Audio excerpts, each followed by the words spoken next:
that's a really interesting question. So legacy manufacturers behind the scenes at least indicate to us that they're not supportive of ghost guns because obviously, and you're hitting your finger on an issue, it impacts their market for firearms, right?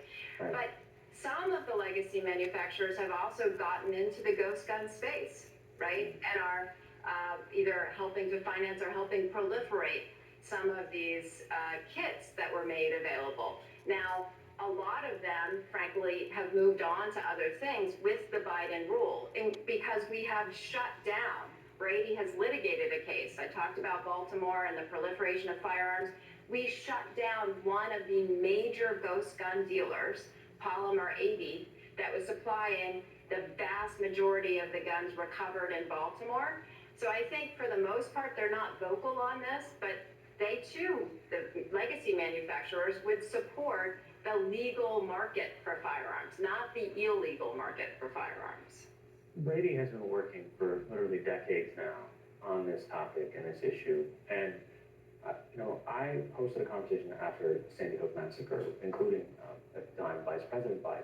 And we thought, I think collectively, the country thought, if there was going to be change, the death of 20 children and 6 adults would do it, right?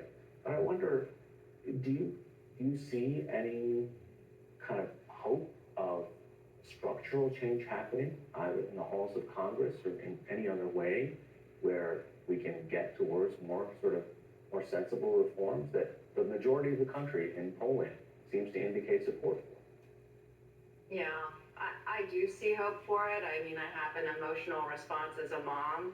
That's why I'm in this fight, because I believe that we as Americans are entitled to be able to walk down the street, to drop our kids at school and not be afraid that they'll be shot. That seems like a pretty fundamental thing to me.